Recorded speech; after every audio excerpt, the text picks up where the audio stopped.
If you could say something to President Trump and he was going to hear you right now, what would it be? You are a worthless pile of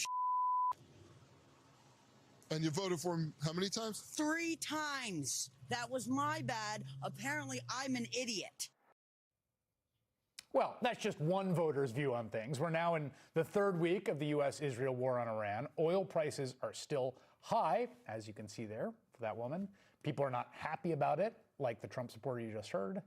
The price of diesel, which is the fuel, of course, used in trucks, trains, barges to transport goods, has now topped $5 a gallon, and it's the first time it's hit that price since the Russian invasion of Ukraine in 2022. There are all kinds of reasons for Americans to be worried about the economic fallout from this war. But don't worry, Donald Trump's top economic advisor says consumers are literally the last of their concerns right now.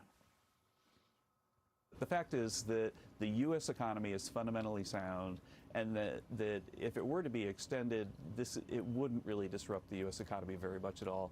It would hurt consumers, and we'd have to think about, if that continued, what we would have to do about that. But that's like really the last of our concerns right now, because we're very confident that this thing is going ahead of schedule. Pete Buttigieg served as Secretary of Transportation in the Biden administration, and he joins me now. Mr. Secretary, I was thinking about the fact that you were in the administration when this enormous supply shock happened back when Russia invaded Ukraine. And one of the things that we saw was it all sort of cascading effects of that. Now this time, a supply shock initiated basically by actions the administration took, not some sort of exogenous event. What did you learn in that position about those effects the first time around?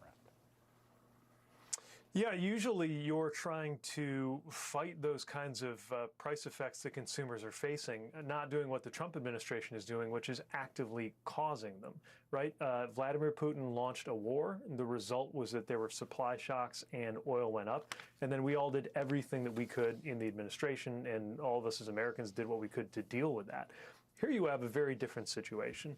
The president launched a war of choice, and now we're all dealing with the consequences. And the people who are paying the heaviest price, of course, are the service members, many of whom have given their lives, and over 200 have reportedly been injured. But also, every American is paying the price. Mortgage rates are going up because of this war. Grocery prices are going to go up because of this war. And of course, the price of gas is already way up because of Donald Trump's war. How worried are you about the timing here and what that means? I mean, there's all this kind of talk about, well, if the president declares victory after a few weeks, then it's all manageable. But again, to go back to your experience watching how this sort of ricocheted throughout the entire economy, and particularly the American transportation infrastructure from trucking to planes, what's your sort of guideline for how you think about the duration and its effects? I mean, having worked the issue of supply chains both during the shock created by the Russia war and the shock created by COVID, I can tell you that they are often a very delicate balance, and there are ripple effects through the American economy that nobody can fully predict. But, I'm not just thinking about this in terms of the experience that I had working on issues like supply chains. I'm also thinking about this from the experience that I had being sent to war on the orders of a president more than a decade after that war had begun and years before that war would finish.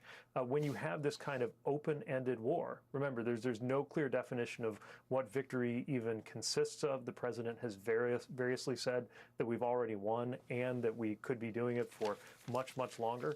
That is something that is a huge pressure on our troops, on their families, but also a huge pressure on the country, because the truth is there is no way to know when this conflict will end, in particular because there's no way to know when the Straits of Hormuz will be reopened.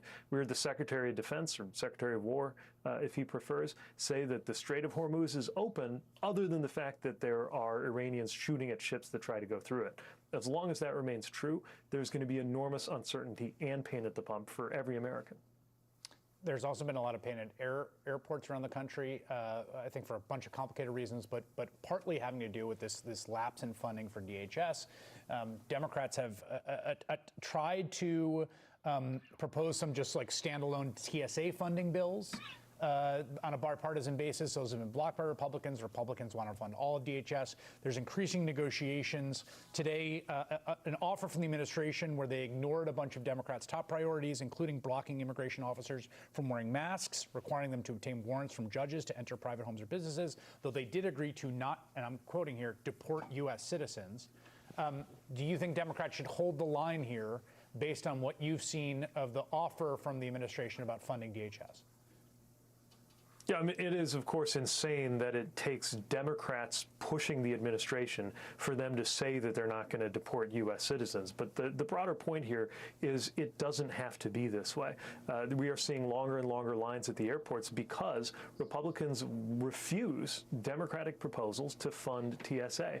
Remember, Democrats in Congress are ready to fund everything in the Department of Homeland Security, except for the parts where there are the big problems to be negotiated over, ICE and Border Patrol, for very good reasons. ICE has been given a bigger budget than the FBI itself already, and clearly not using those in a way that's making Americans safer. Border Patrol has yet to be held accountable for killing an American citizen in Minneapolis, which is, of course, nowhere near the American border. So until those issues are resolved, I think you're going to continue to see Americans expecting our leaders to stand up and deal with it. But in the meantime, as far as these TSA officers who deserve to be paid, who are showing up to work every day, and everybody else fulfilling an important mission at the Department of Homeland Security, while those ICE and Border Patrol issues get negotiated, everything else, that could end tomorrow. Republicans could end it. But I just heard Senator Cornyn saying that it was, quote, not acceptable to just go ahead and fund TSA. So let's be very clear who's standing in the way of resolving those issues. All right, former Secretary of Transportation, Pete Buttigieg, thanks so much for your time tonight. Thank you. Good to be with you. I want to go back to Ali.